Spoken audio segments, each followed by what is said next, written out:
June 13th, 2020 recording of the NMRA Coast Division Meetup, recorded 9 to 11 a.m. Pacific Time. So I think we're probably ready to go ahead and get started, and I think what I'm going to do is throw it over to Earl first. And Earl is going to do a layout tour of Ted Stevenson's layout. Okay, so let me see if I can get the screen shared properly here.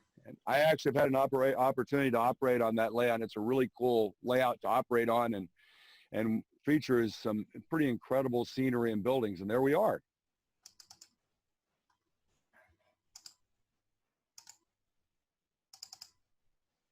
I'm trying to get the slideshow to come up here, and it's not. It's actually up for us.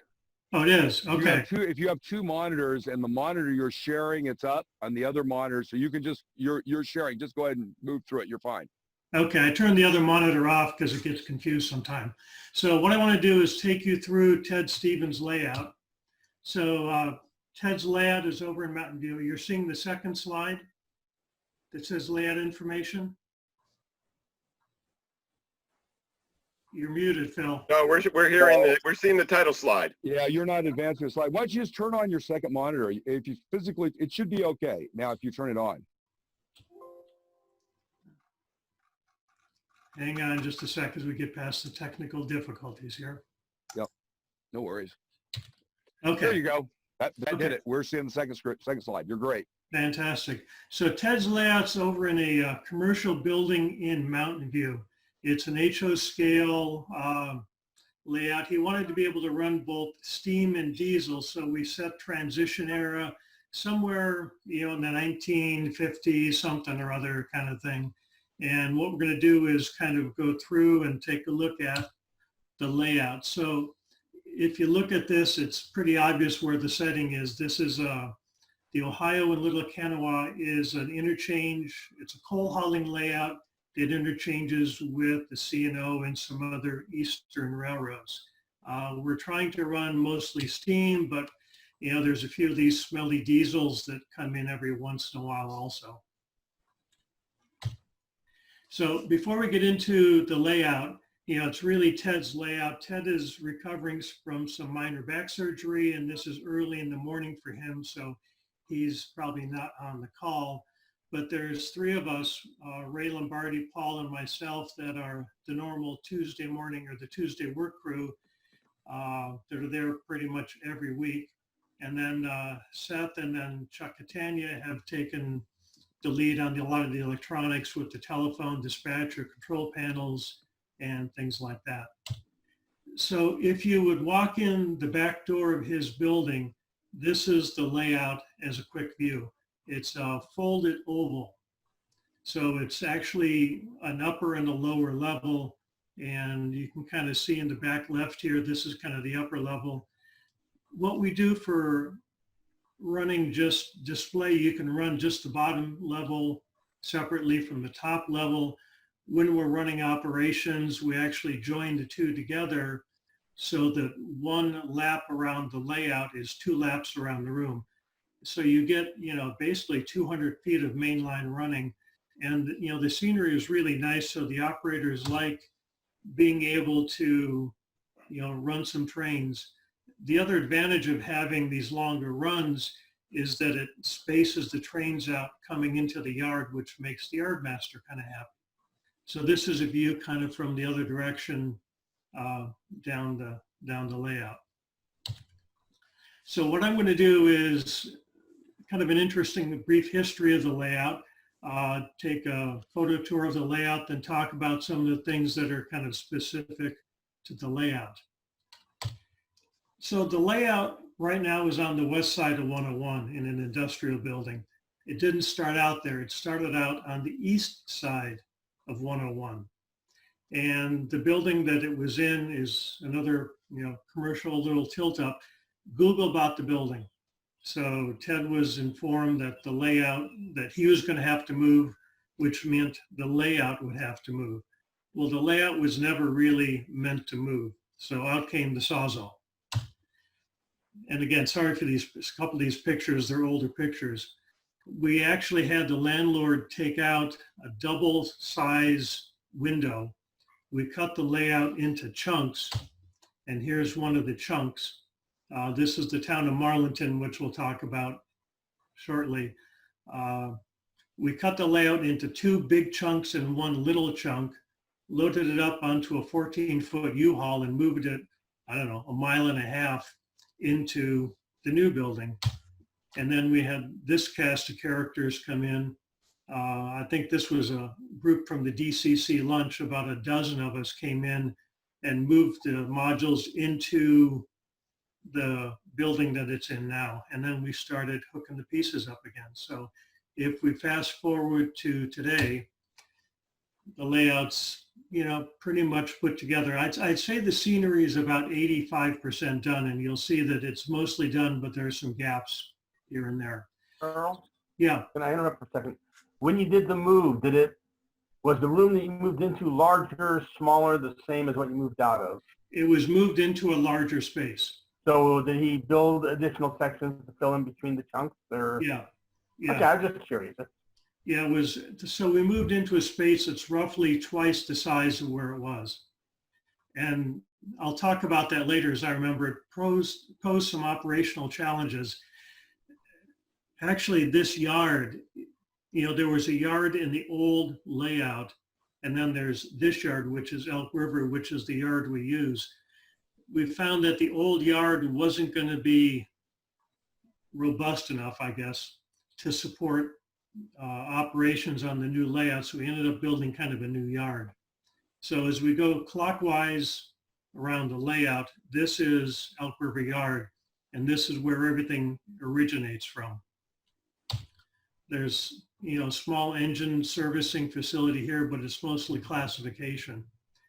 So as we continue along going around the corner, this is Marlinton. This is one of the old chunks from the layout. And it's kind of an industrial switching area with a number of craftsman structures, and most everything on the layout is craftsman structures. This is probably the biggest industry on the layout. This is the Hyde Pulp Mill. This was actually a Charlie Getz build for the Narrow Gauge and Short Line Gazette Review. So Ted was able somehow to get this building from Charlie. One of the things that we've done on the layout is we have these different scenes, and a lot of the scenes go from rural to industrial to cities. And you know, on a small layout, it's hard to go from scene to scene unless you have some kind of view block. So you'll see in the background, and I'll go here next, there's this bridge that's on the second level, and there's a hypothetical interchange to the CNO. This acts as a view block, because the next town that we get to is Deer Creek. So this is kind of an area that time forgot. This is the first of 3 mines, coal mines on the layout. And we didn't want to have this right next to a city. So having 3 or 4 feet of view block, it just makes the scenes flow more logically. And a lot of these buildings have interior detail. This is a hoist house for the mine. And in front is kind of a little area for the miners. There's a gas station, there's a general store. And as we talk about on the layout, the general store serves all the needs of the miners. And this is, if you look in the second floor of that general store. This is more the town of Deer Creek. Again, this is a number of Sierra West structures that put together a little mining town. It's one of the more finished areas scenic wise. You know, we've got, you know, the path coming down. You can see the tire tracks for the pickups and the trucks that come back to the loading dock. And again, another, you know, area. Again, if you would see this in person down in here, there's tire tracks from the tractor. And you might have seen some of these other structures in some shows. To leave Deer Creek, we go through the mountain. And the mountain here is another view block because once we get to the other side of the mountain, we're into Parkersburg. And you can see we're now into a big city. And if you'd have them next to each other, it just isn't going to flow on a logical basis. So Parkersburg is the original yard from Ted's other layout. And the biggest problem was that there's one AD track over here, and it just not enough room to classify and to do everything.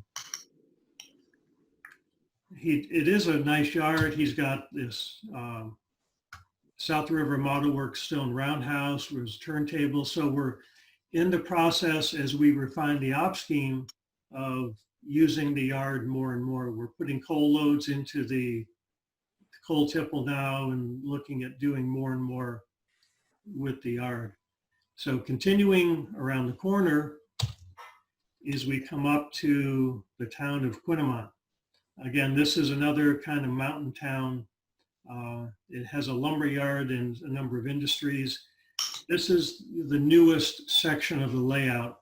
It was blanked for quite a while because we couldn't quite figure out the track arrangement.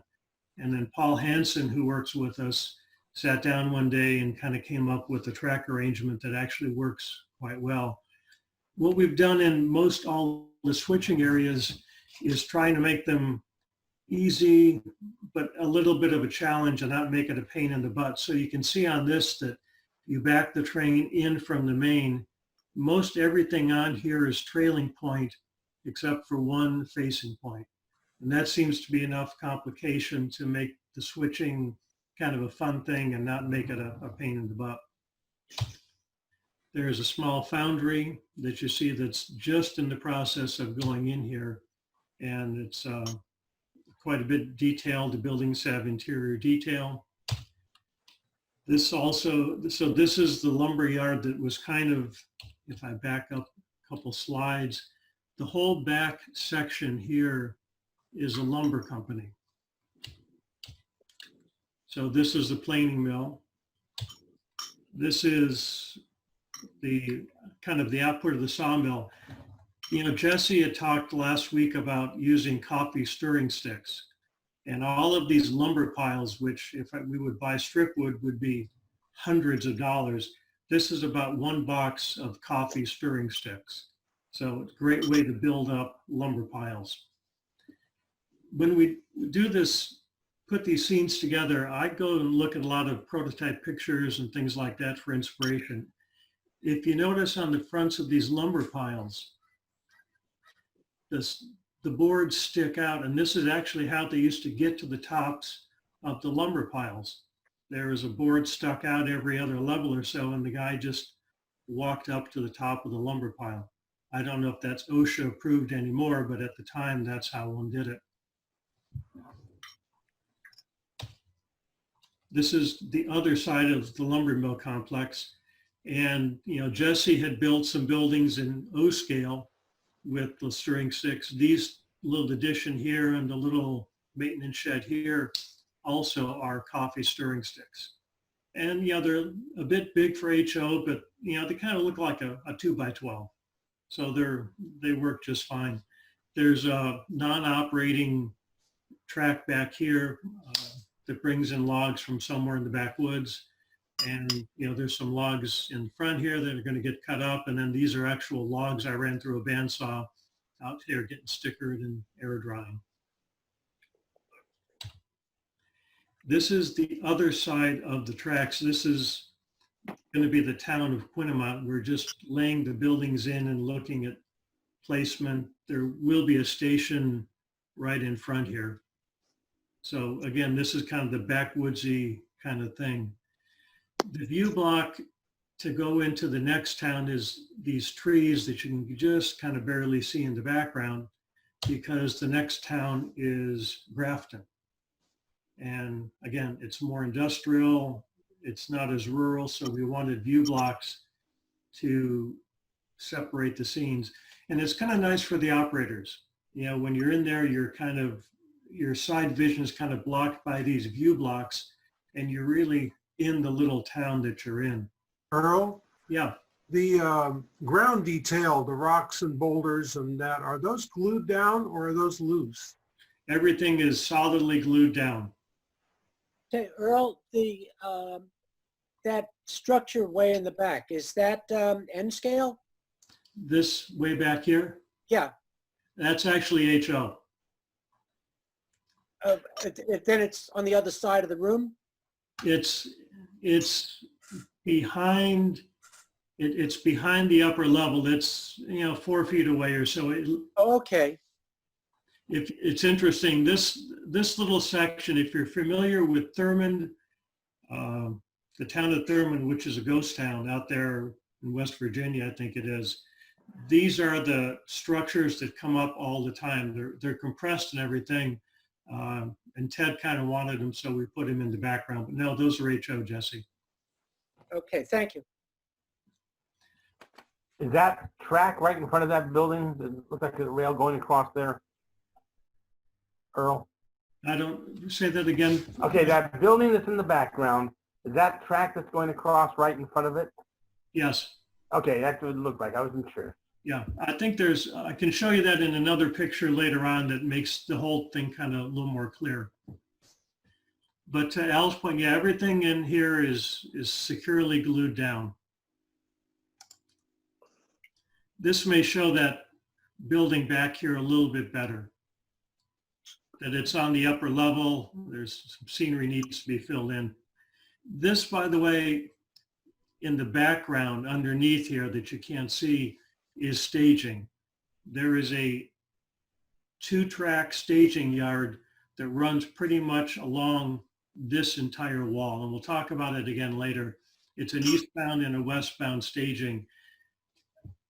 It seemed like a good idea at the time that we've had these big, long staging tracks. They're tandem tracks. They're stopping blocks so we can stop runaway trains inside. But, hidden staging and tandem staging has some issues, and I don't know that I would do it again.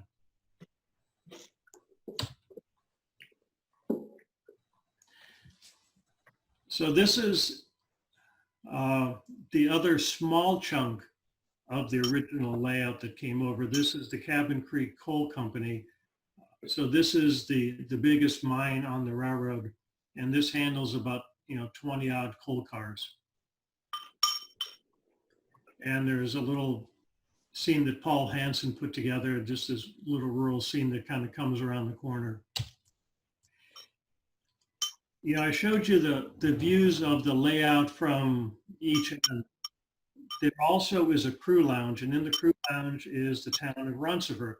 So this is kind of an overview of that. It's kind of an L-shaped little switching section. This is in a separate room, and there's actually holes in the wall right here that connect Ronceverte to the rest of the layout room. So some interesting negotiations with the landlord about, can we cut holes in the wall? Then can we cut more holes in the wall? So the landlord's given up on us. We have carte blanche to cut holes in any walls that we want. Again, it's kind of a rural setting. These are fine scale miniatures kits.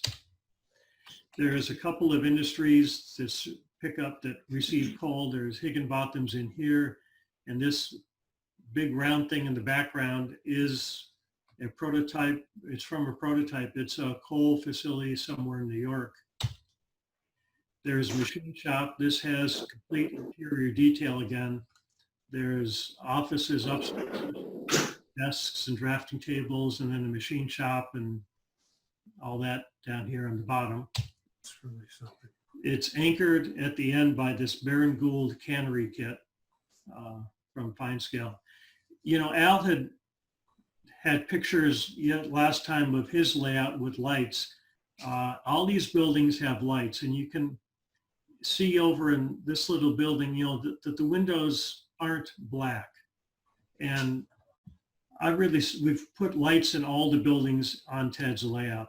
And it really helps that these buildings aren't just black holes. So even when the lights are on, it's nice having lights in these buildings to just make them look more like someone's home. And again, some more of a finished part of the layout. We've got the road, the tire tracks from the cars and trucks driving around. You can see there's a path here where people have been walking. This is all real simple to do. I've talked about this in some of the clinics. You can do it just with scraping the dirt with chalk or something, and having these pathways really, at least I think, makes the layouts look more realistic. And at the very end of Baron Gould is a little river scene. This is one of those train troll river boats. Again, just kind of finishing up the scene. And a prototypical light switch over here. So this is the last of the coal mines on the layout. This is the Thurman coal mine. This is on the upper level. And this kind of acts as a view block also between the town of Grafton and the yard on the right, so that you're not seeing everything from just one view. It's kind of an interesting coal mine. It is modeled after a prototype, and these chutes come down and dump coal in the cars. And as I was building the kit, I was able to find some prototype photos. So this is real. Talking about photos, here's an exciting picture. The layout, as I mentioned, has an upper and a lower level. The problem with the upper level is that it's hard to see which way the turnouts are set.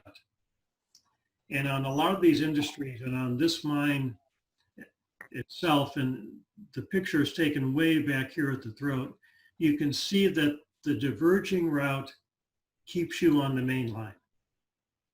And the straight route takes you into the mine, which typically is not the way railroads do things.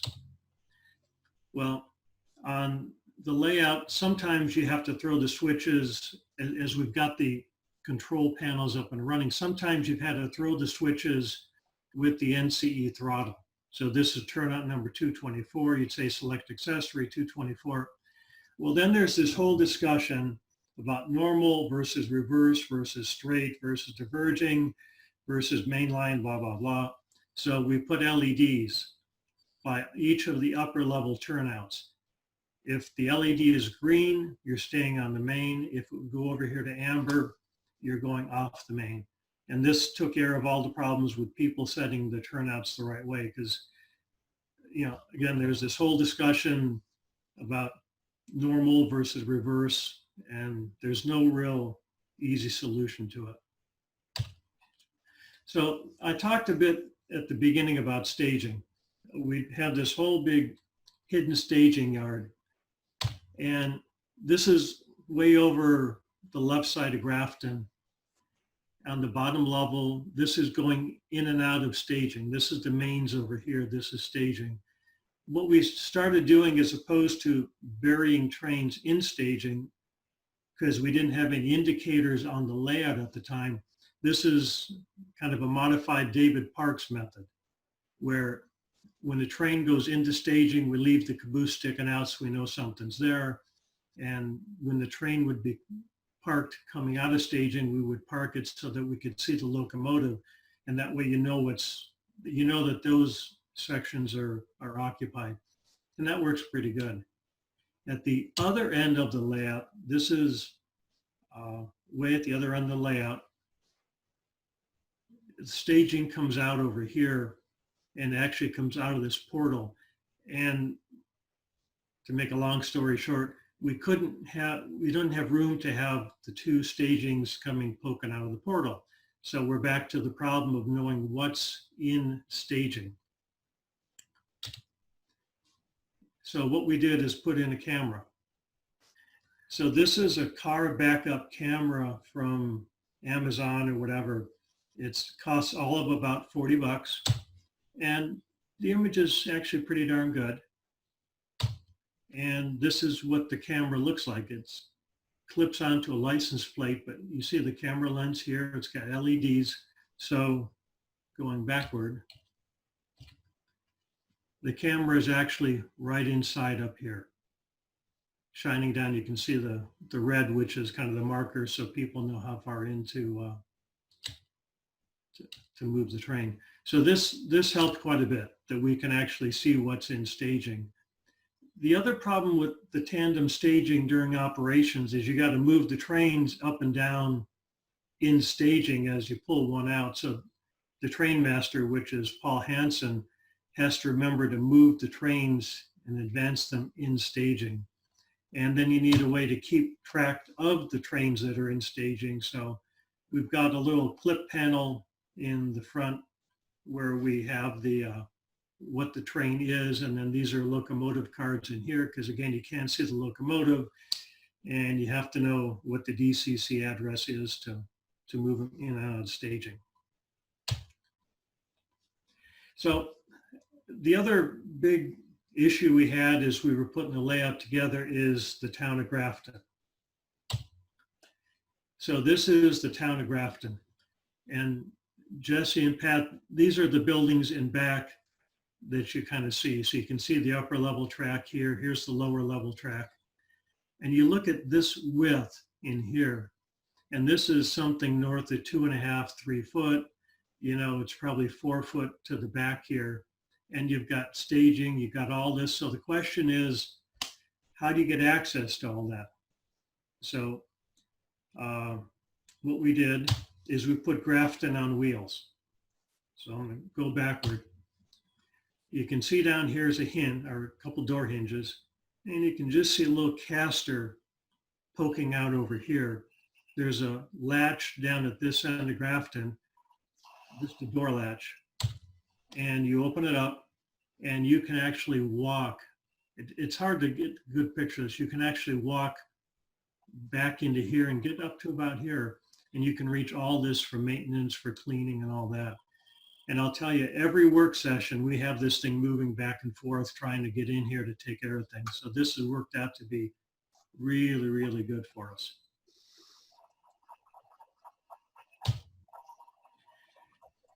So we started doing op sessions about a year ago. It's kind of interesting. The layout was never designed on day one to be an operations layout when Ted had it in the old building. So we've been kind of evolving an ops scheme as we go. And I'll talk briefly about that. The basic ops scheme is what I call the Bob Osborne method. So if you've operated at Bob's layouts in the past, his scheme is simple. And what we wanted to was avoid having to do, like Rick Fortin does, take 2 days with a bunch of people to reset the layout. So when you come into a town, you've got cards or cars that you're going to set out and cars you're going to pick up. So what happens is you pick up the cars over here in the pickups unit. The cars that were in the hold, you just advance these car cards to pickups, and your setouts go into holds. So so it's kind of self-resetting. You just go in there, pick up the pickups, advance these holds for the next guy, and your cars go into the holds. And then there's theoretically no resetting of the layout. That works pretty good in the towns. At the beginning in preparation for a session, Paul and I do have to sit there and look at the yard itself and see the loading, because it's never quite what you want it to be. But this saves us having to reset the towns. The other issue is people have started operating on the layout is finding the industries and making sure things go in the right track and knowing where you are. So Paul had sat down with a program of some sorts and put together maps for each town. So each town has a map. This is on Velcro, you know, shrink wrap to the front, laminated on the front of the layout. And you'll see as I page through these maps that everything's color coded. Roncevert is red, obviously. Here's Grafton, and it's green. This is the town of Marlinton. So Marlinton's blue. You think of a marlin in an ocean. That's where this came from. It's blue. You can see, again, you can see all the industries, you know, where certain things go. It's really helped with the operators. And then finally, Quinnamont is orange because that's about the only color we had left. So is everything on these, the layout is color coded. So when you look at Elk River Junction and you look at one of the sortings for the yards, you can see the color codings for all the different trains. This is really helpful for the yard master. You can just look at the color code. You don't have to read so much. And also when you get your instructions, your clipboard, your car cards, everything's green, for Grafton. There's a green border around here. Everything's green. If in an instant, if you have something wrong. We've also started putting a secondary color code on some of these things if it's east or west or north or south parts of the town, just to help people find things a little better. And again, something else, this is Quinnamont. So that's kind of a tour of the layout. We're, like I said, about 85% done on the scenery. So the steps are, we want to complete the scenery. There's a lot of details to be added. We're starting some signaling. The freight cars need to be weathered. As we do the ops scheme, we're finding issues and working with how big a crew. The layout can handle 4 trains on the layout at a time. The problem is the yard can't handle it. So we may go down to 3 trains at a time. We may do both yards. We're kind of playing with things. We want to upgrade some of the signaling. Upgrade Panel Pro into CATs, and we're talking about putting keep alives in all the locomotives, which really helps to keep things running good. So that's the end.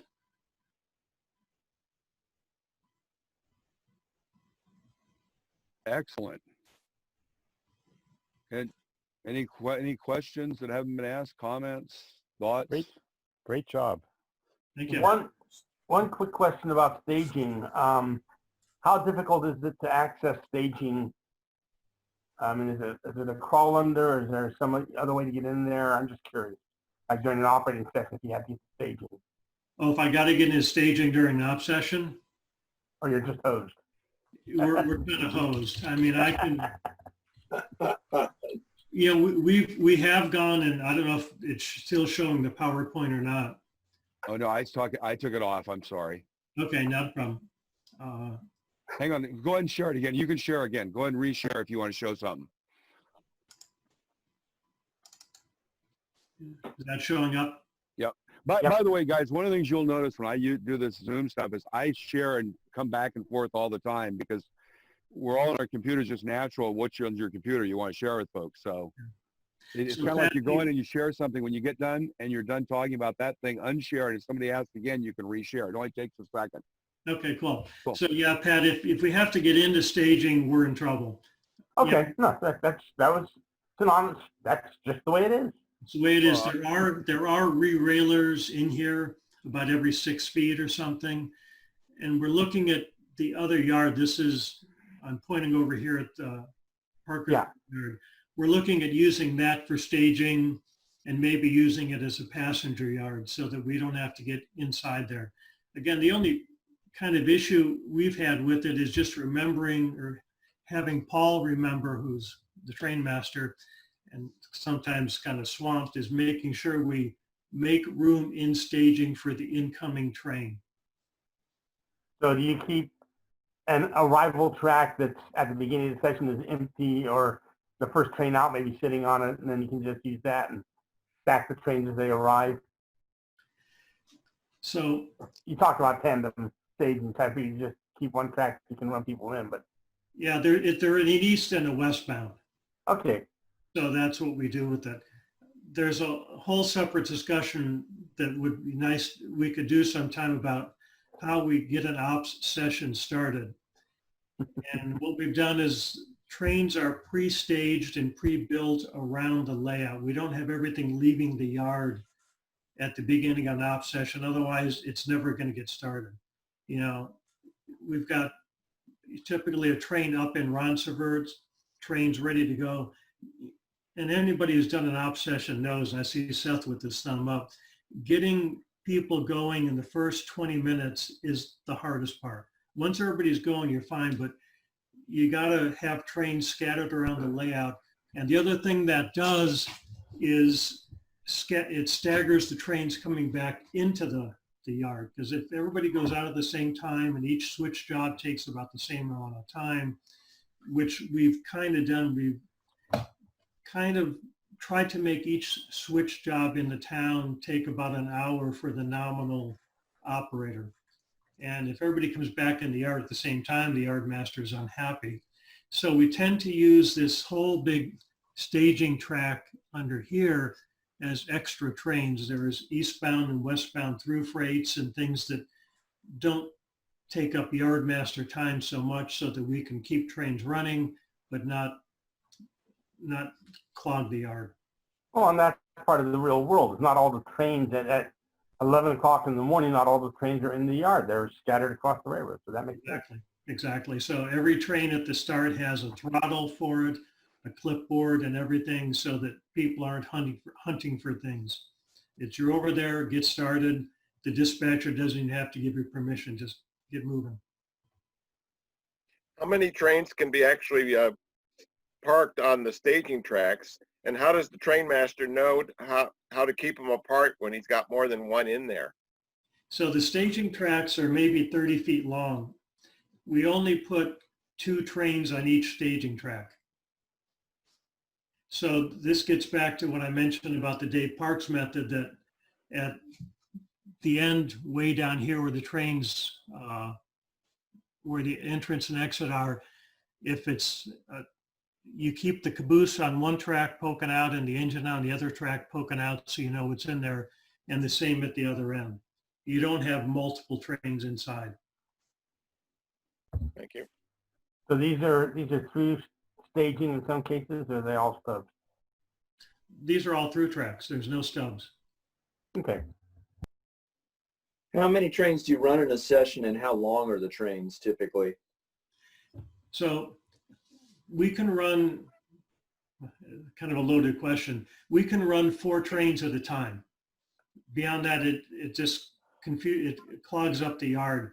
The locals, which is what, would service the town of Quinnamont back here, are typically about 5 cars. We found that anything much more than that, the switch jobs take too long. One of the things, and I'm going to back up and see if I can show it here.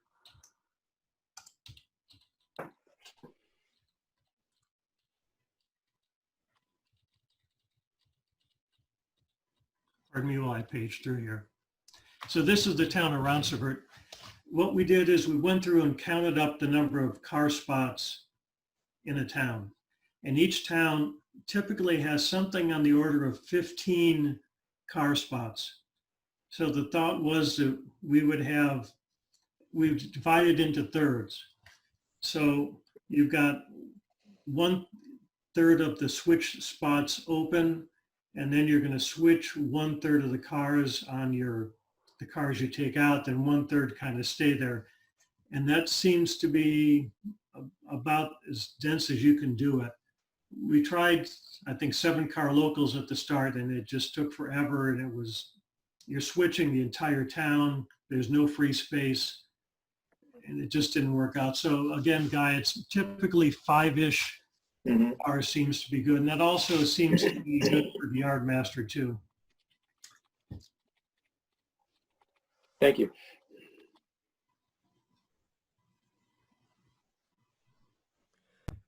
I got a Very nice note to that. Go ahead. I've been designing my layout similarly. It's N scale, of course, but it's a maximum of about 7 cars. That'd be 7 40-foot box cars, for instance, and an engine. But besides the fact of the limitations of the number of spots in a town, I also try to figure out how long is the operation system going to be, and how long does it actually take to switch that number of cars for a turn or for whatever too. So that was a consideration, time as well as space. Very definitely. And again, like I said, we try to set it up so it takes about an hour. And you can see this is the same thing where it's all trailing point and just one facing point. There was a metric, and maybe somebody else on the call knows that somebody came up with it. It takes, I think it was 5 minutes for every move, or X number of minutes per move. And, you know, if you look at what it would take to switch about a dozen cars at 5 minutes a move, it's an hour. And it seems like a long time, but, you know, by the time you look at the car cards, find the industries, find what you got to do the switching, 5 minutes a move is not that unrealistic.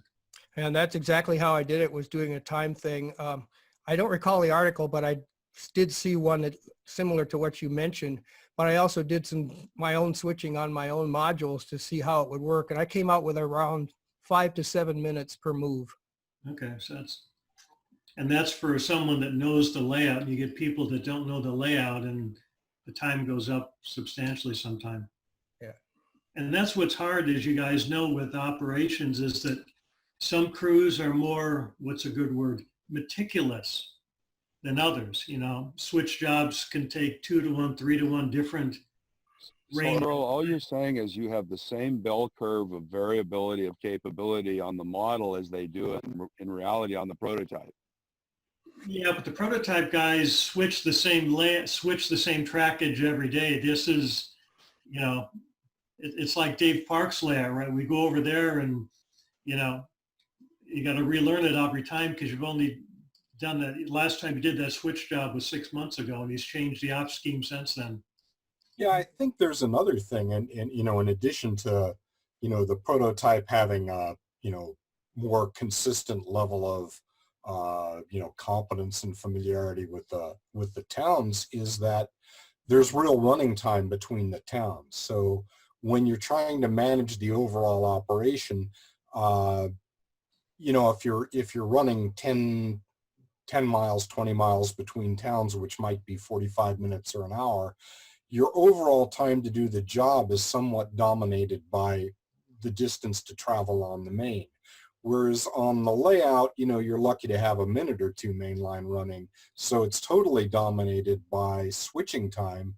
And then the variability is high because, you know, as Earl said, I mean, even if you know what you're doing, you haven't run that job for 6 months. You know, even for us that know the layout, you know, you come in with this dog's breath of cars that are not necessarily blocked properly for the industries. And it takes you a while to figure out what you want to do. Yeah. You know, and it's interesting if we talk about blocking just for a second.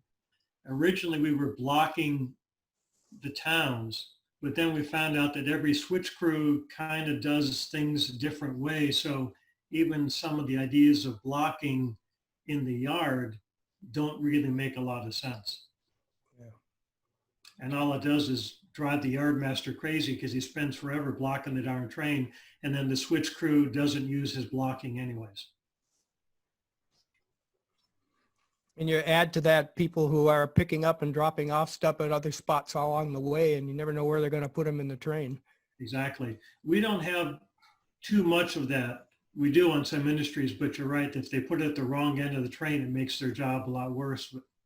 Yeah. So Earl, the yard master is just blocking in terms of direction or in terms of town? What is the yard master blocking? He's just blocking per town.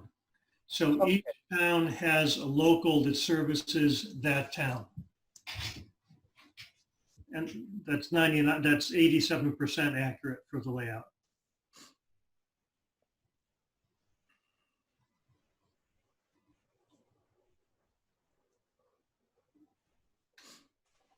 Well, cool. Thank you, Earl. That was absolutely brilliant. And everybody, there's a reaction button on the screen. So let's all give Earl a hand. Thank you.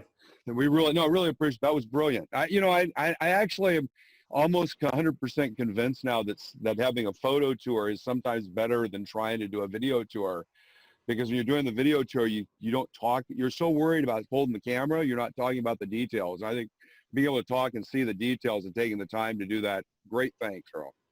I was going to do this as a video tour, and I did a kind of a video tour of my home switching layout and found that, you know, moving the camera around and trying to talk, that everybody on the call would be seasick by the time the thing was over. And then talking to John at the Bacola also, you know, he was suggesting unless I can get someone to hold the camera for me. It's just difficult. So I wanted to do it as a live tour, but I think this did work out better.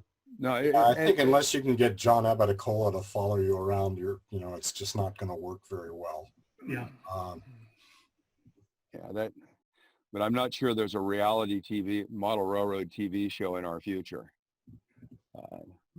Anyway, so we talked last week a bit about using Cat5 wiring, and it's something that I know we're doing a lot of work with at the club in Pleasanton. I've actually looked at it a lot in terms of how to incorporate it in modules, because I just find the structure of the wiring is really good. And as we get into more electronics and deploy more electronics, so clearly Seth's one of the guys who's done a lot on that and has worked a lot with it. So Seth's going to talk a little bit about just wiring and Cat5 and RJ45s, and I think, and it's really an opportunity, I think, to have a conversation and kind of understand, because I think there's this incredible opportunity to take this structured wiring that's been developed. It's really cheap, guys. I mean, it's been done so I can put an Ethernet port for an employee. The wiring is just cheap, and it's been designed to be installed by fundamentally idiots. And I know it's hard to get those 8 wires in the right places, but the reality is they're doing it out there in the field at minimum wage. So, all I'm saying is I think it's a really cool thing, and there's a lot of innovation. What caused me to do this, if you guys saw the thing last week, was one of the younger guys who was our club saying, hey, you can use an RJ45 connector at the tortoise, and that caused us to realize you can do something that's pretty cool and nobody really thought about.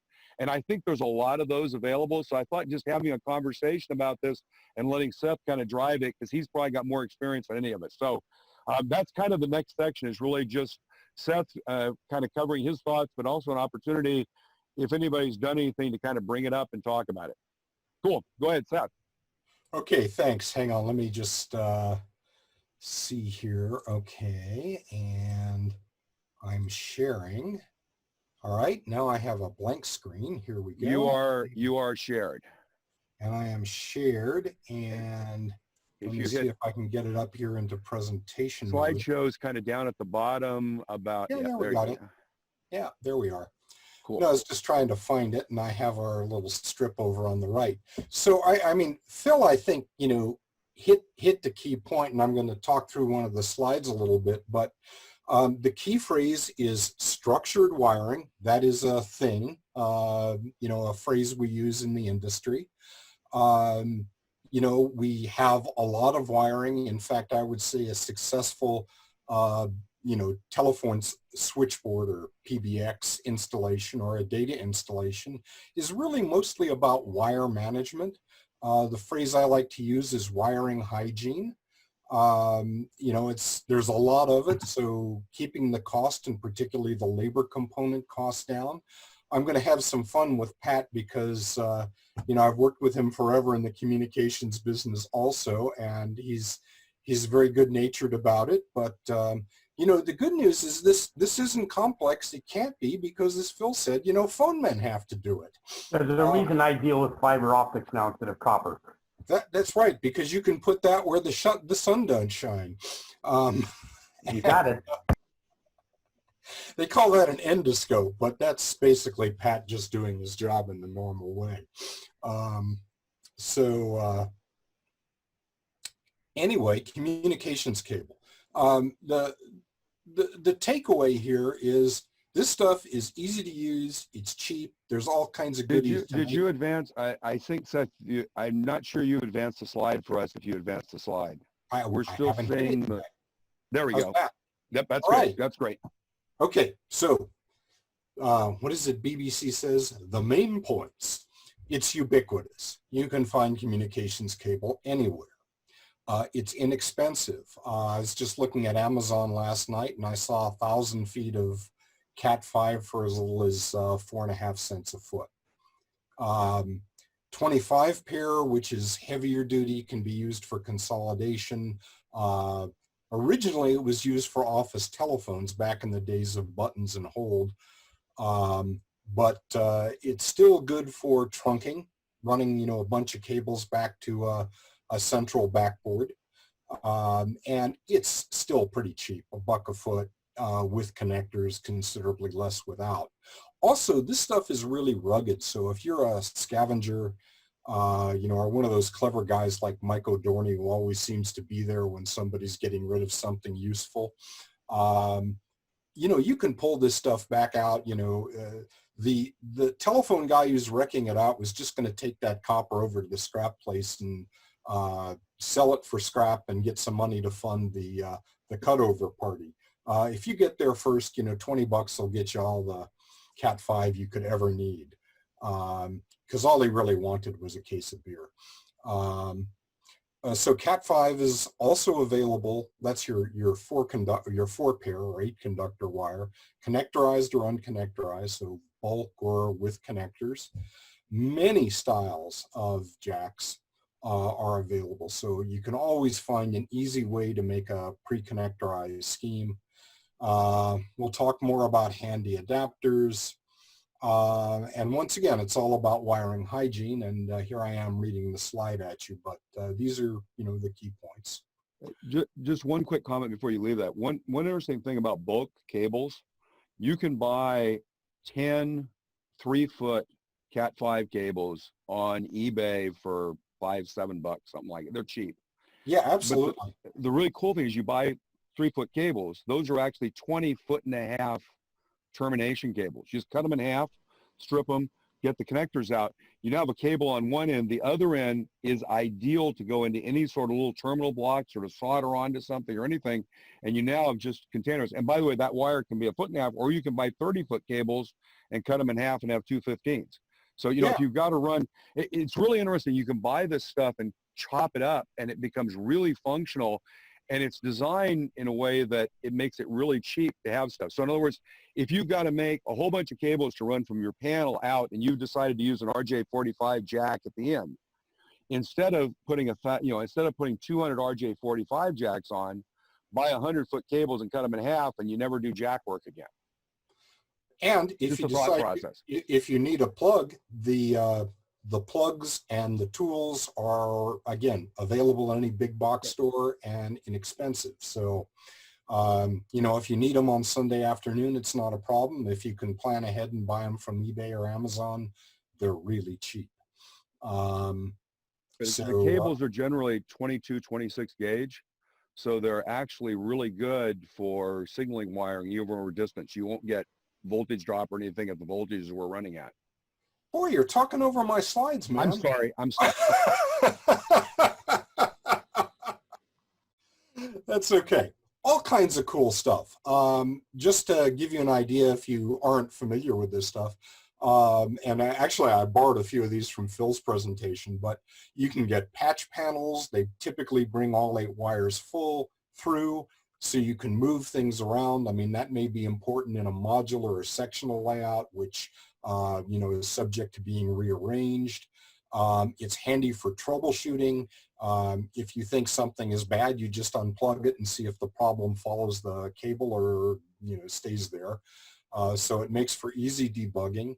The jacks down in the lower left are there's all sorts of holders for them, including your traditional wall jack like you would have next to your 2 power plugs coming out. It's that style of connector, and those are available in 1, 2, 4, 8, maybe more. I've got a couple on my site, the guys in the middle. These are adapters that go from RJ45 to classic Chubb boards to terminal strips. Some of them have places to put resistors, so if you're driving signals, you don't have to worry about space wiring the little limiting resistors. There's a good solid place to solder them down. And then, as Phil was saying earlier, you can just bring them back, connectorized one end and punch them down on the classic punch block. Now then the punch blocks themselves, and in fact, you can see on this one, if you look on the upper left, there's a little red thing with a black tab sticking out. The black tab is actually a piece of Velcro that can be pulled tight over a 25-pair connector to plug it in. So once again, you can just lay your cable in place, then plug it into the punch block. You can do your wiring completely, your cross-connecting completely independent of whether the cable's there or not. I implemented this in some office telephone systems back in the late 70s at a company I was working for. And this technique, knocked 75% of the labor out. Some of the crew weren't totally thrilled about that, but boy, we had been at the customer's premises in the way, racking up labor bills from cutover, from Monday morning to Thursday afternoon. We needed to pull off and start wiring the next job. I had guys out of there by 11 in the morning on Monday after going to this technique. So it really helps with your consistency.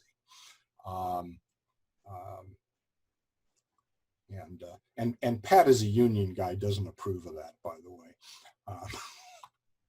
Okay, so all sorts of other things, and if you want to look a little closer, I can pick up the camera later and show you these.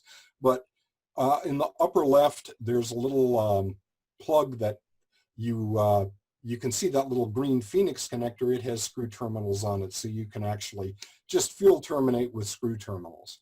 The one in the upper right is one of my favorites, and this really speaks to Phil's issue about I want to use a tortoise. So what you've got on the left there is a Sullins connector, which actually fits on the tortoise properly and stays in place. They're a little expensive, but now you've got an RJ45 on the other end, and all those little squarish pads or rectangular pads are for resistors. So if you want to use one of the contacts for a switch position indicator, like the one Earl was showing in staging, where it was kind of hard to see on the upper level which way the switch was thrown, you can put your resistors right on the board, and you don't have, space wired kludges everywhere. Phil was talking about the cheapness of patch cables. So look at the lower left, that 6-pack was on Amazon. I think those are 3-foot cable or 1-meter cable, and I think it was all a $4.59 for the 6. And they're all different colors, so you can color code them, green for the tortoises, right? And maybe red for the signals, whatever you want. Fascia panels may be yellow. There are some specialized tools, but the little kit over on the right was under $50 on eBay. It includes the crimper, includes a punch tool, the gray guy in the bottom middle, a couple of strippers in the lower right, a cable tester so you can check that your cable's good if maybe you think that's the problem, and a starter kit of connectors and a little wallet to put the whole thing. Seth, I need you to be really clear there. We're not implying that you get a stripper for $50. Well, there's no pole, that's extra. But I don't know, if you look in the upper level of one of Ted's structures, you might find one. But compared to the tools that we buy, these are actually really inexpensive, and they'll last forever tools as a toolkit. Absolutely, and as model railroaders, I mean, who could turn down the opportunity to buy another tool? It's not something we do. So the benefit statement here, and I've kind of buried the lead, is because you can now plug everything in. It means anything that needs to be assembled or soldered, like the resistors for the signals, that can all be done on the bench, right side up, the solder falling down and not in your face. And you can pre-assemble and pre-test everything. And that kind of goes back to my key telephone system installers back in the 70s, much, much less to be debugged in the field, which means it goes way faster. It's easy to rearrange your test wiring. We talked about colored patch cables. There's lots of ways to consolidate it. You can see this thing here that looks like a cat of 9 tails. It's a bunch of RJ45s being consolidated into a 25 pair. You can get these things, and then the other side is something that looks like a big harmonica, which is a whole set of jacks that then plug into a 25 pair cable. So you can manage this instead of, even in the worst case, you have one piece of Cat5 rather than 8 wires running around that each have to be color coded and labeled. You do label and document what you did, right? So even if you don't, I mean, how many tortoises are out there? Look for the green cable that's going to the right area. A good deal of phone cabling is documented more because every pair of wires, every position has a particular meaning. So, you know, you do this for a while. I ran telephone installers for, 5 or 10 years early in my career was kind of a big part of my job responsibilities. You can just read this. You can look at that pair and know what number it is, what color it is, what's probably on it. And it's very nice because it is structured and everything does have a purpose. What's next? RJ45s, dirty little secret. There's 2 styles. I never quite understood why the 568A never caught on, but everybody uses the 568B. It's the one with the, and I'll put these slides up. I'll talk to Phil and we'll put them on a PDF and you can have them. This is, the data color code. It's directly related to the old phone color code, and I've got another chart here that talks about that. You probably will only be worrying about this in the case that you've got connector at one end and bare wire at the other, or you're just applying a connector yourself. But it's pretty simple. The wires, each pair, the orange and the orange stripe, are paired up. So, really it's only 4 things to worry about. You just, handle the pairs together. But Seth, the green ones aren't paired together. Oh, well, actually, the blue ones are in the middle. Well, it depends on how it's done. In telephony, voice, the white pair was together. The white blue pair was together. Then the orange was around that. Then green was on one side and brown on the other. So there's a couple of styles of doing this. And if you look, the data guys actually don't use the blue and orange pair. They don't use the blue and brown pair. The blue is, always considered the voice pair, so that you could, in the early days, there was the thought that you would run voice in the same sheath. And Seth, there's a really good point here for people as you get into this. If you go back one slide, that thing at the bottom left, you have to be really careful with that because it only is 2 pairs to each of those RJ45s so it's a 50-pin, it's a 25-pin connector on the left. It's a big connector. If you look at the math on that, you have more pairs coming from 4 pairs. That's 48 pairs going into 24. The reason it works is it actually only takes the 2 data pairs out of each of those connectors. So I haven't worked through how to do this, and Seth, it's an interesting thought process, but if you think about a switch, there really is only 2 or 4 wires you need from a tortoise that run back to control.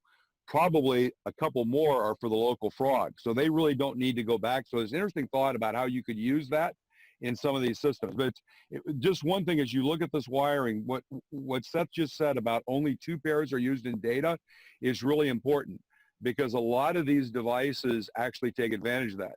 For example, if you do modular and they have these 3-way Cat5 RJ45 splitters that are used by some of the people on their control bus, there actually are 2 types of those. There's one type that's wired with 8 pairs, all 8 wires to all 3 ports, and that's a true splitter. But then there's another one where it takes 2 wires from here and runs them this way and across, and 2 wires this way. And those actually will not work for the cab control buses, unlike MRC or those, because they're wired differently. So that's the one caveat on this. What Seth said is really important. If you start getting weirdness in the things you bought, check that maybe you have something that's just wired for the 2 pairs for data, because that'll screw it up if you planned on using all 4 pairs. For example, what I showed last week where I wired the tortoises, all 4 pairs are used in that. And if you use the wrong cable connector, you only get 2 pairs through it. Anyway, enough said. Thanks. No, you're absolutely right. And by the way, there's the 6 conductor version of this cat and 9 tails affair also, if you really need all 8. But Phil raises a good point. We have this joke in the communications industry. It's we love standards. We have lots of them. Pick one. But this stuff is so convenient that people have repurposed it. So there's a couple of different flavors. And I'll just make an offer. If you're interested in implementing one of these kinds of structured wiring plans, then feel free to reach out to me, and I'm sure Phil, and we'll be happy to walk you through this and find you a set of stuff that actually plays together. Okay, so we kind of talked about the two flavors. Here's an example where using a tortoise. Now, actually, you can cut the pads on the adapter to use a contact for the frog locally. This is something Phil just addressed. Usually, unless you're completely in the Insel frog dead rail, or not dead rail, but keep alive world, you're going to want to switch the frogs, and even then with small wheelbases, maybe you're going to want to switch the frogs. So you can just grab one of the contacts, and I've got them labeled 1 and 2, and you've got the common and the normally open and the normally closed. So that way you can drive a frog, or use the other one to drive a switch position indicator. This color code is the old voice version, which I've always used, but notice that the outer 2 contacts on the tortoise up there are actually split between the brown and the white-orange pair. So there's lots of ways, to wire these. Pairing is more important if you have a balance signal like voice, but for just running a motor, it doesn't matter at all, and you can split the pairs in any imaginable model railroad application. Let's see. So again, one thing we did on this board is provided a place to break out the leads to insert resistors in line. You might have gathered by now that one of my pet peeves is space-wired resistors dangling under the layout, getting tangled and everything else, and anybody crawling under the layout to do maintenance. So this is a nice scheme for doing tortoise wiring, and it's functionally equivalent to what Phil had last week, which was just built with a keystone jack doing effectively the same thing. And quite frankly, I'd never seen these. And between us, I didn't know you made these, Seth. For my modules, I probably would have chosen this if I hadn't had the other ones already built, because it's a lot easier to put on. If they're working, why change them? Yeah, exactly. But what's interesting, I think what Seth's saying here is, if you go do this, when you decide to use it for your whatever switch is used, whether it's tortoise or whatever system it is, go ahead and establish a standard for how that's going to be terminated. And then if you follow that, everything on the layout's always the same. Right, exactly. And so it's effectively self-documenting. You can figure out what it's doing just by looking at it. The beauty of this is, if you look at individual wiring, you got all these wires running out there, and they don't tend to get bundled up. One of the beauties of Cat5 is you get this natural bundling of 4 pairs, which is really 8 wires. Because if you think about it in signaling, you don't use the pairs for plus and minus, because you can have a common to save a lot of wiring. So the 8 wires in a pair actually can be, you can use 2 pairs to have 16 wires, 1 ground and 15 signaling wires, running out to a location where you have an interlock. And once you've established that as a standard, all you have to do is label that at either ends with the identifier number of the interlock. And everything inside those pairs, where they go, is all predefined by a standard. Right? The beauty, the bundling, it turns out the bundling makes numbering and identifying wiring really easy, just by the natural bundling that's built into the physical aspect of the way the cables are. And that's kind of why this stuff all got built that way, because it naturally makes you do things in structured ways which are easy to document by the physical design of the system. Anyway, go. No, you're quite right. I mean, the key here again is wiring hygiene. Keep the stuff clean, keep it uniform, then it's always clear what it is. Here's another signal wiring standard, one that I use, because most of us model Western railroads, and Western railroads use route signaling, and then you typically had 1 or 2 heads on a signal. And if you did one end of a control point, for example, one end of an OS section, you'd have the entering signal with 2 heads. And again, what you see here is 2 sets of green, yellow, red, and the common. Usually it's plus, but on some older common cathode stuff, it'd be a common minus. And that's a nice structured approach. Then, you have a second cable running up to the leading signals on the main and the siding. Once again, the resistor pads mean you can concentrate all the resistors on the boards and you don't have to worry about them dangling down. And you could make a similar standard for control panels, fascia panels, stuff like that. So once again, every time you come up to one of them, you maybe had the yellow cable for the fascia panel, the red cable for the signal, the green for the tortoise, and you know what they mean. So again, this keeps it simple, and simple-minded people like phone men can handle this pretty easily. Consideration. How did that look wrong? Okay, so generally this stuff is 24 gauge. Occasionally you'll see 22 or 26.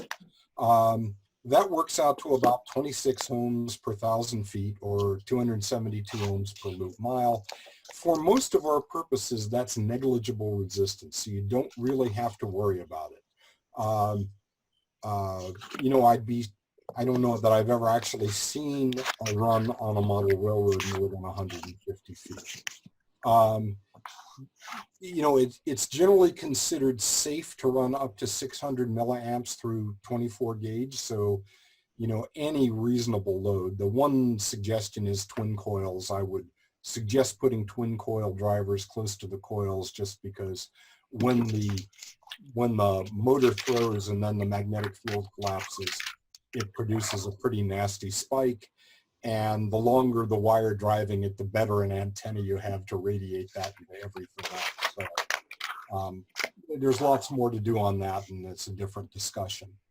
Like I said, on any practical layout, the distance and the current carrying capability are not going to be an issue. The cables are twisted. This is not just to keep them neat and together, although it has that benefit, and that's a really good reason to do it, even if there was no other. But it does tend to reject noise getting into the signal wiring, and it does tend to prevent the signals you're running through your cable from radiating. So if you're running anything that's big or relatively high frequency, it's probably a good idea to keep both sides of the wire on the same pair and not split. But it doesn't happen a lot in model railroading. Again, feel free to reach out to one of us if you think you might have an issue there. Stranded wires, skin effect, all that stuff. I mean, you'll hear the audio guys talk about it. In my opinion, it's voodoo. Skin effect doesn't apply much below 500 megahertz. We're talking about, DC and ground. Even DCC is 16 kilohertz. We're orders of magnitude lower frequency than any place that would matter. So one comment, Seth, because we've gone through a lot of discussion about frog power related to this stuff, and it's kind of a combination of the Cat 5 and the tortoise. And so one of the things that's really interesting, if you look at 22 gauge or 24 gauge wire, we always think about it as distance wire, but if you actually look at the standard, they have a panel current standard for 22 gauge wire, and I'm going to blow you away and say it's 3.5 amps. Oh yeah. So, yeah, I mean, so if we you can think just about look this up and find tables on the internet. Right. So what I'm telling you is if you've got a Cat 5 cable that's a foot long, that's running from a tortoise over to wherever your frog is, and you're running O scale, you can have a couple amps running through that wire for the time something's on the frog, no problem. Well, And in consider, Phil, I mean, 26 ohms per 1,000 foot. So what does that say? 0.026 ohms per foot? Right. I mean, what I'm that's saying is negligible. You're not going to have any voltage drop. But what I'm saying is that the first reaction we had when we started talking about this, people said, well, wait a second, what if we run the frog current for O-scale engines through the tortoise and a 22 gauge, 24 gauge wire? Aren't we going to have problems? And when we actually went through and looked at, the tortoises will handle about 5 amps, 6 amps, as long as they're not opening and closing the switch. And so if you look at that, you're fine there. And you look at the amount of engines that are on the Frog, even if you've got a lash up, it's only one engine. And we came to the conclusion that you can be perfectly comfortable in O-scale where we pull 8 amps on a lash up all the time. We're pulling 8 amps off of a DCC on a lash up. And we're comfortable running that through a Frog where the Frog is wired directly from the tortoise switch with 24 gauge wire, because the current and the distance in that is all okay. So it's really interesting. We think about this as being small wire, but as long as your distances are short, you can actually use it for things that are fairly high current. Anyway, Yeah, interesting no, thought for us. that's absolutely valid, and that's, you know, part of the point I'm trying to make here, which is, you know, I use 24 gauge for feeders because they're only 18 inches long. So how much resistance am I adding? You know, you can't measure that with your ramp meter. I'm not saying that there isn't lab equipment that might have a measurable distance, but it's nothing you would ever see in operation, especially on an HORN scale layout. So this stuff is perfectly good for our purposes. Let's see, we talked about noise rejection. And let's see, this is obviously communication wire. So as you can see, most of the layout control and cab bus standards that you know about are RS-485. In fact, LocoNet is also. I did not put it on here because, as in everything LocoNet, the implementation is a little bit funky, but if you really wanted, you could run it over Cat5 with, you know, probably slightly better performance. But CMRI-Net is RS-485, ExpressNet, the old lens system that a bunch of the Europeans still use. NCE cab bus is RS-485. And, you know, again, be happy to offline get into this. We're getting a little obscure on communication standards for what you guys need to know. As a general rule, I would try and keep the low voltage logic and signal stuff away from the power and DCC track, just to keep the noise from the big stuff out of the little stuff. I do that by putting this stuff right behind the fascia because that's where the control panels are. It's usually a little closer to most of the things you're going to switch a lot. We try to usually design our layouts to make the stuff we need to reach close. And then I put the big stuff in the back up against the wall or the center of the peninsula. So that's an interesting wiring planning thing. Another kind of structured approach so that you can have a bundle of low voltage wire up front and then another bundle of nasty stuff in the back. Let's see here. Well, that's kind of the key here because I just wanted to drill down on some stuff that Phil was discussing last week from the Pleasanton Club. You know, if you want to, you know, get into detail, I think you guys all know where I am. Phil's pretty visible too. We'll make every effort to, you know, help you be successful with this. And it's generally just doing it the easy way. And that's my website. You can find all the little goodies under the accessories tab. So /accessories. Questions? Anybody still awake? Yeah, this is kind of timely for me. I'm helping a friend of mine who is, he's a techie from Google, project manager. He's building a modular sectional combination N-scale layout. And we're trying to work out what to do for the wiring. He hasn't gotten very far yet. We're still in building bench work and planning. But the big problem for him, I wouldn't call it a problem, it's a challenge. He's totally blind. So he's running DCC with sound, NCE system, and he kind of follows the trains by sound. And he's got some programming already that he set up temporarily with his Unitrack where he can have a train stop and cross over another one into a station platform and so forth. But the whole basic thing of setting up a wiring system for the layout, and it looks like the Cat5 might be an answer for him too, because it'd make him easy easy for them to get the connectors together across the interfaces and so forth too. So you may be getting a call from me. Oh, absolutely, Paul. Another alternative, which is not very different. Talk to Steve Williams with the Fremo N Group. I think you know. Yes, he's already in contact with Steve. And Steve also mentioned your name. Yeah. So, well, that's very good. So we're, you know, we obviously we're in cahoots, but Right. So one of the things Seth said that's a really interesting thought process as you start thinking about like a modular kind of laying a railroad is if you take an area, if you have a layout that you think of 4 blocks, and let's say it's in a room that's 30 by 20, so you got these 4 blocks of the rail that runs down the room. You can take each of those blocks and consider it as an area and pull everything back to one point to these punch down panels. And then you can go buy on eBay for $25 a 50-foot 25 pair cable. And you buy 3 of those and you plug them into at this end and you run those 3 cables to the center location and you've taken a quarter of your railroad and done all the wiring in 3 cables you plugged in 2 minutes. And Yeah. it's literally, so the whole thing is if you take this thought process that, because Seth and I both done this. I mean, this is basically what I did for half my life was built the stuff that runs on this.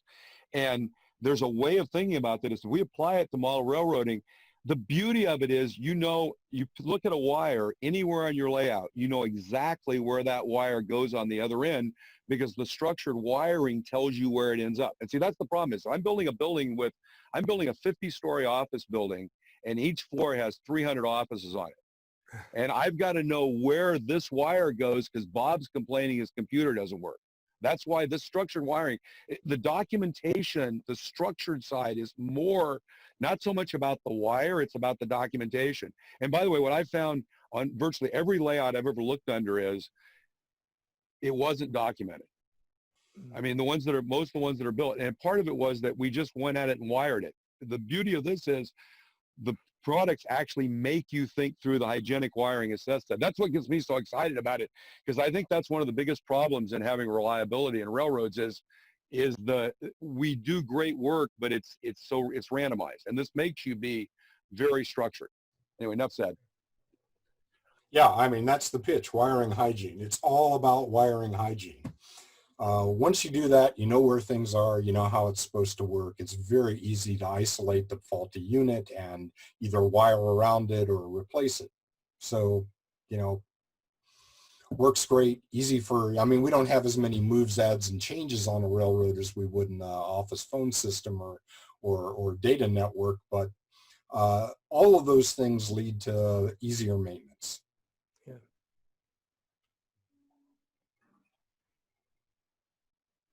Of course, I'm muted, so. Yeah. So I guess the question, I think that probably covers that. It's an area and we can have conversations in the future.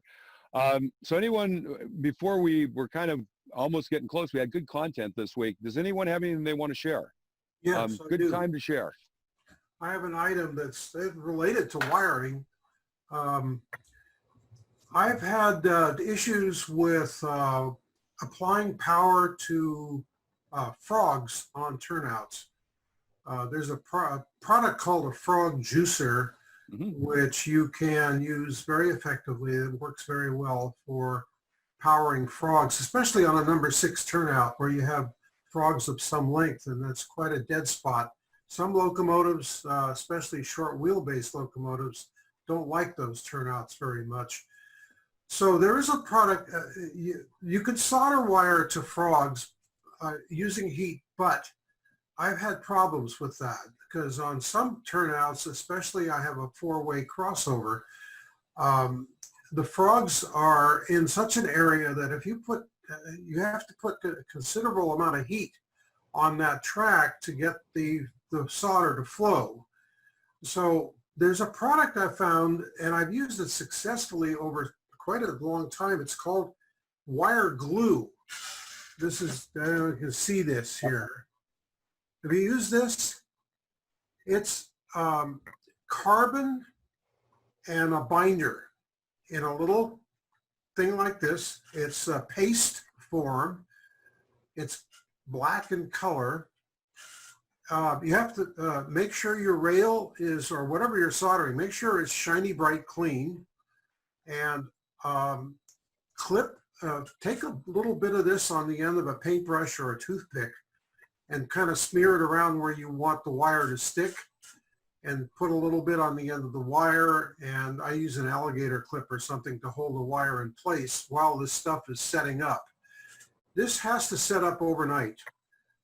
If you put your wire together with this against something and apply this glue to it, you may not, and you do a test with your meter, you may not have continuity while this glue is wet, but when it dries, it sets up, and then you get continuity. Then you can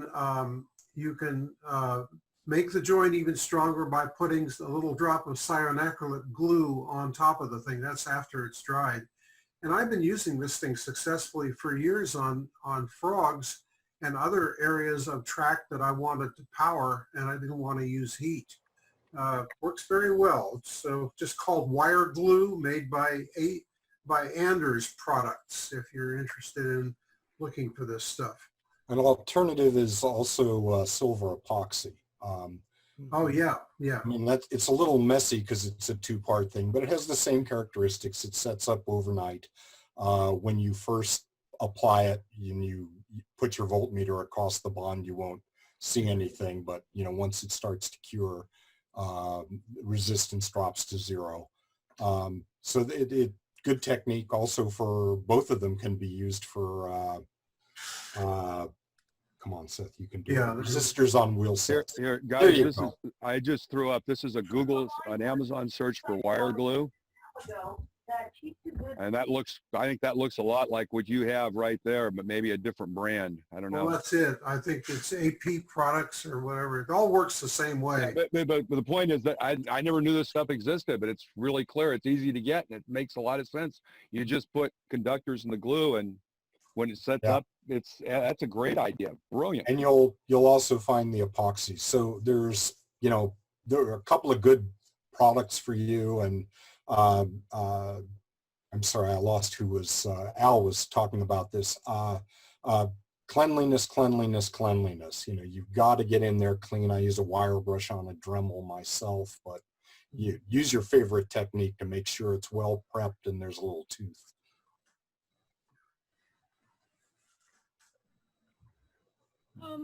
I have a garden railway, and my garden railway was featured in Garden Railway magazines, and they made a video, and I finally got a copy of the video, and I put it up on my Bluegrass Band's website.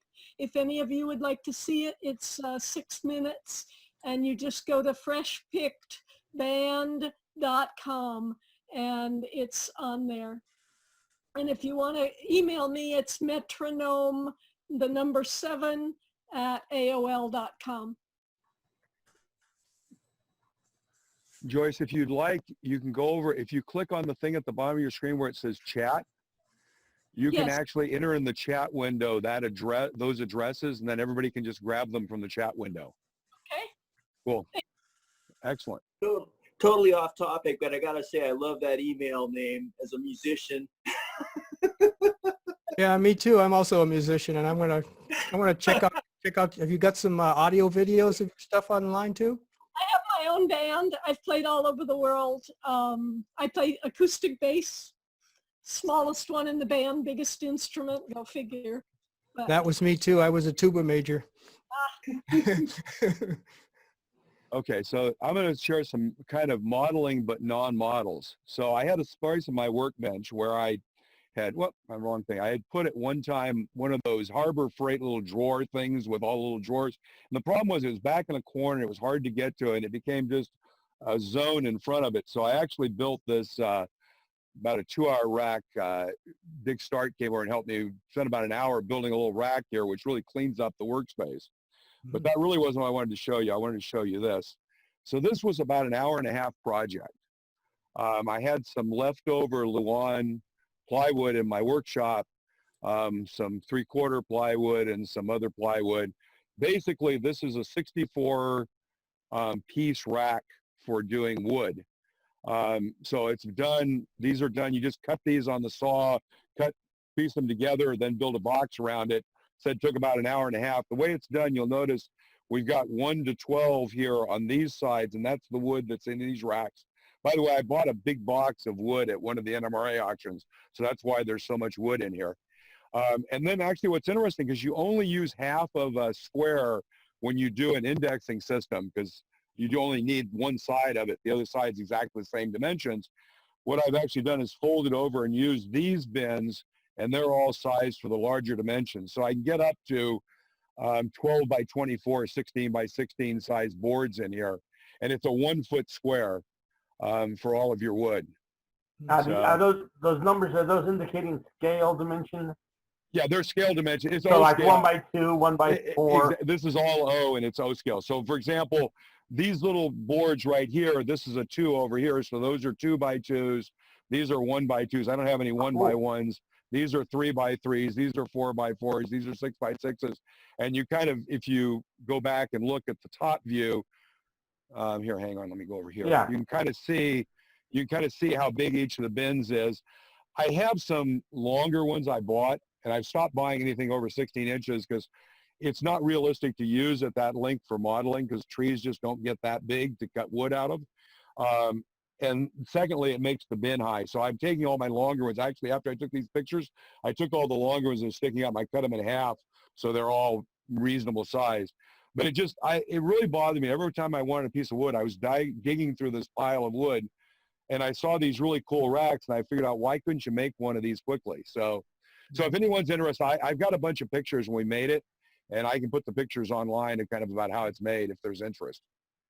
And you can do the same thing with the grid piece inside there with cardboard sheets. So you can, but the concept is, I think, Yeah, you could do it with cardboard. You could do it, exactly. You could do it with it's kind of any material. And so I've got a little cheap table saw. One of these portable ones looks like a suitcase. Best thing in the world because you can set it up outside. And so I just set it up and basically figured out that it was a 12-inch piece. Every space was 1.5 inches. So you're going to have a cut every 1.5 inches. And you just take these things and you just put a cut every 1.5 inches and run it into the blade.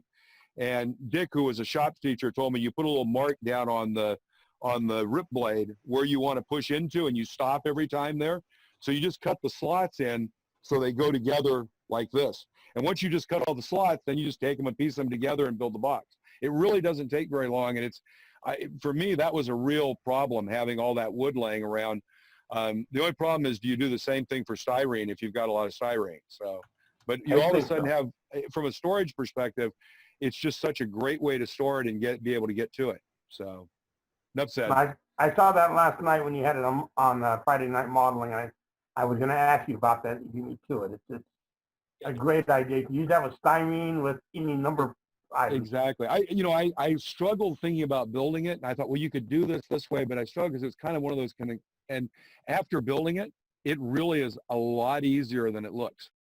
Because once you figure out how to do it, like I said, once you figure out that the saw, every curve's 1.5 inches, so you just make a mark 1.5 inches and set your rip guide and rip a little either side of it, and you got enough width. It's just, if you know how to use a table saw, it's really pretty easy. So. And if you don't want to use a table saw, go to Tap Plastic. They've got remnants of plastic tubing. You can do the same thing, make the grid out. Just use plastic tubes in the box. And you can use the tubes. Same result. So I actually looked, the other option is, if you go online, there's a company that sells square tubing that's about 1.5 inches. It's for packaging. And you can buy 100 of those for about $40. And what I figured was you could take 100 of those and just glue them together in a square, and then that would be your frame. So actually you could do that as well. Yeah. But it's just great to get it in a structured storage. That was all. Wasn't good modeling, but my problem was I'd come to the conclusion that my modeling workspace was having a significant negative impact on my efficiency of modeling. So I decided it was time to focus on doing a little cleanup, and those were a couple of cleanup projects. You've seen my bench, obviously. I think a lot of us are that way, especially what I found is that one of the joys of model railroading is that if you have a number of different things going, you can switch what you're doing to something completely different when you get bored or frustrated. And so I think we need a room like Al has in his background with all the pigeonholes. That'll work out perfectly. Yep, for all the projects, exactly. Speaking of backgrounds, I want to take a second just to explain what mine is, which is kind of interesting, I think. I'm going to duck out of the way as I talk. Last year in November, I participated in exchange with our sister city. I live in Sunnyvale. Our sister city is Iizuka in Kyushu in Japan. And I went there and stayed with the family, and you can see the family members in the front row sort of this picture. And I told them I was interested in railroads, so they took me to a number of museums and so forth. And we ended up here. This is the Kyushu Model Railroad shop. And the people in the back are the staff of the shop. But it's a kind of an interesting shop because they're also the location of two clubs, one in HO and one in N scale. You can see a piece of the HO layout in front of us where we're standing there. But what they do, the profits they make from the shop, they use for the restoration of real Japanese steam locomotives, of which they have 3 out in the yard. So it's an interesting place, and I spent way too much money there. You were supporting and restoring a steam locomotive, so it's okay. It'll bring you good karma. And we all need more cars. Come on. Well, it was interesting because, well, as all of you probably know, I have a group called Asian Rail. And we've been displaying at various places like Hiller and so forth over the years. But my concentration for the Japanese part is Kyushu. And I looked at a number of shops in Japan while I was there, and they didn't have much in the way of Kyushu. But of course, these guys, since they're in Kyushu, they specialize in that. So I found stuff there that I've been looking for quite a long time and just grabbed it while I could get it. Cool. Excellent. Anyone else got anything exciting to show, discuss?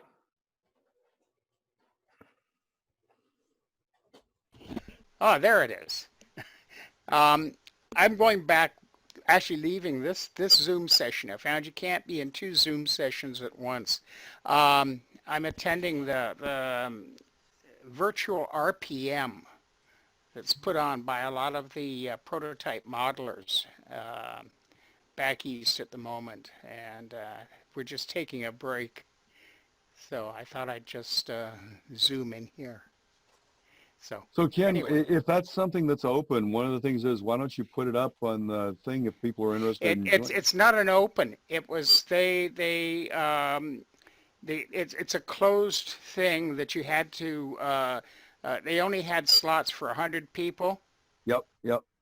And they filled up completely, so they couldn't expand it to just a general open type thing. It's about how to super detail boxcars, if anything else. That's what seems most people are doing these days, making them either with resin or in my case, plastic. Cool. Okay. Yeah, there's so many different things going on. It's kind of interesting. You kind of hear about them, and there's not any sort of central repository. I actually think what we maybe should just have is one 5,000 person Zoom meeting that runs 24/7, and it's just used for different things all the time. So you can just Well, this is not an NMRA thing. No, I know. Okay. I'm Anyway, just teasing. bye. Bye. Cool. Well, if there's nothing else, I guess we'll kind of think about winding down. So is anyone interested in doing, I mean, I'll kind of make the plea here. Anyone interested in presenting anything, going through anything, doing, a layout review next week? If you are, please contact me. The cool thing about this, if you think about, I think we had a really great session because we had, the combination of Earl and Seth, both, some good content to view and look at, but also some good content that's good for thought process. So if anyone has anything, I would tell you, I actually had something, I have something on printed walls for printed buildings. I'll show you. If next week we don't have content, I will go through this, but this is I'll just show you this and show you how to do this. This is, so this is actually a building with,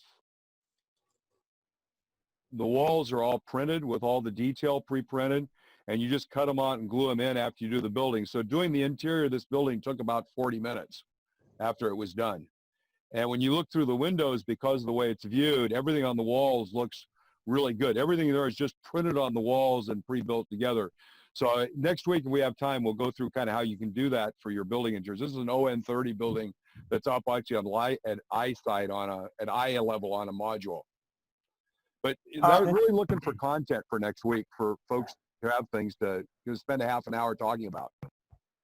And Larry, you might contact, my mind just went blank, Frank Markovich or Earl Girbovan about the Golden Spike, because he's had a lot of interest in the last couple of meetings, and they will give you all the pointers, and we're more than willing to help you get that taken care of. So it's easily doable. Since we've all been modeling now in isolation for the last 3 months plus, make a point, since Hobbies Unlimited, Just Trains, and the Train Shop have all come back into operation, get out and support your local hobby shops, because we've got to keep them healthy or else we're going to lose them. Yep. That's a good point.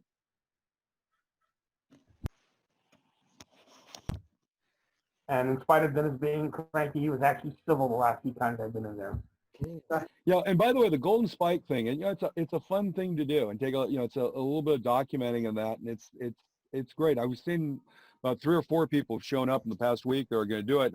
One of the things I'd love to do is have folks, when you do your Golden Spike, come in and talk about what you've done. It's kind of a recognition. I think it's actually great, because it does, I think, for a lot of us, see that you can do other achievement things as well. You've accomplished things, and it's kind of nice to have that recognition. So I know Earl's more than willing to do it, and there's different things if you want to do a video, or you just put some pictures together. That's all you really need, that and one video of a train moving.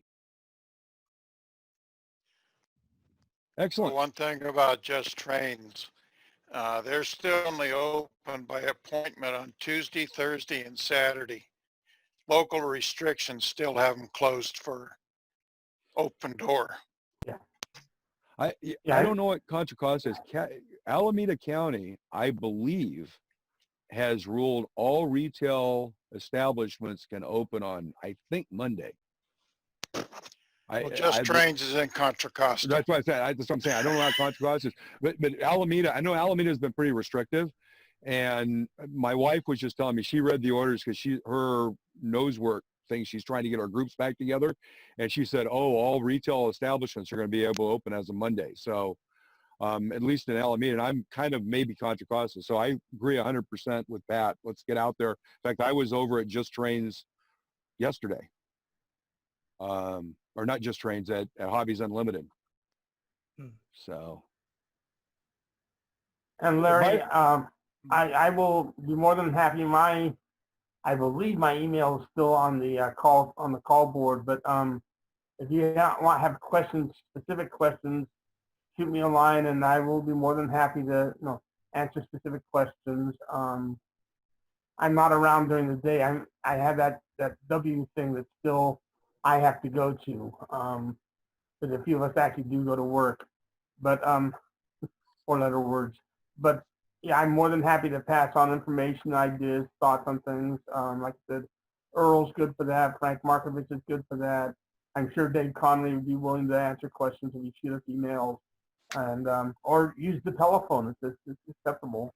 And we're more than happy information. I'll post my email address to the chat page so you can pull it down from there. Okay, thank you, Pat. Appreciate it. The other one comment also is that, I was looking at the things, and we are going to approach at some point over the next month or so, a point where we could think about some sort of outdoor divisional activities. So not something to talk about today, but at some point we will have a point where there's a combination of the orders and our personal acceptance of risk probably means we can do some outdoor activities. So it's going to be interesting at some point as a group to think about, would we want to do that? How would we want to do it? What would we want to do? Et cetera, et cetera. I know there's been a bunch of folks that have commented about having an auction That might be one way to do something if we had the right outdoor place. But it's interesting. I think we are reaching a point where at least the rules are going to allow us to have some sort of activity, especially if it's outdoors. So the next question is whether we as a group are comfortable. And then the next question is, of course, what kind of activity that could be. But my original thought was it was around July was the time frame we'd be able to consider that. It's probably pretty true that by July, in about 3 weeks, will probably be a point to start thinking about it. So, one of the thoughts for everyone is just, kind of think about it. Would you be interested in going, if we could pick a park like the park in front of the San Leandro Club and have a picnic there and have it set up where we really did manage good social distancing, but we could have maybe an auction, or we could have some contest tables where people would come look at things. Would that be something that would be of an interest to folks? And I don't know, I'm not suggesting it, I'm just saying we're getting to the point in time where we can consider it. And as a group, I think this is a group decision. It's not a decision that's going to be made by 2 or 3 people. I think it's a matter of it, do we as a group feel comfortable with that kind of activity at a point in time and considering it? So something to think about. Something I'll throw out there, if we decide to do that, I know John Abaticola has been talking about his weathering experiments. What we might do for our first real gathering again is to have a table set up and have everybody bring in a model that they've weathered and just talk about how they did it. Not a contest, it's just a show and tell, so we can get our hands dirty on things. Right. I mean, it might be interesting to even think about something where what you did was you asked everybody to write down the 2 or 3 techniques they used to weather something. So it didn't have to be a presentation, but you walk up and kind of get an idea. I don't know. That's a great idea, Pat. So that's the kind of thing I was looking for is really, the beauty of this group is we've got a lot of people to think about it, and you guys have a lot of time to think because you're all hanging out at home. So out of this, we'll get some great ideas about, what we could do. Because I'm not sure, I am less than comfortable that we're going to be able to get together the way we used to get together for an extended period of time. It may be not until 2021 where we can get together at the Elks Club and have an event like we used to have. And everybody feel comfortable to come. So if that's the case, it might be nice to think about what we can do in the interim. Yeah, it's not just us, but it's the venues themselves, whether they're actually going to be available. Yeah, exactly. It's the unfortunate thing that what's happening, if you look at it, is that we're going to just continue at this 20,000, 30,000 until we get a vaccine. So it's going to just always be out there. And as a group, unfortunately, we as a group happen to be a bit more at risk. So that's my thought process. I really would like to figure out a way before the fall to have some sort of event where we can have it outdoors, where it's warm, and do something where folks can get together and do something more, as an interactive group. So anyway, enough said. Anything else? Thank you for hosting this, Bill. Thanks, and thanks to everybody for coming, and huge thanks to Seth and Earl. That was brilliant, guys. I think Earl's gone, but I thought that was an absolutely wonderful tour. And Seth, I thought that was great. Was a great discussion. It was really a discussion and an input to everyone to think about. So you all have a great day, and I'm going to go ahead and end this, and we'll say good day.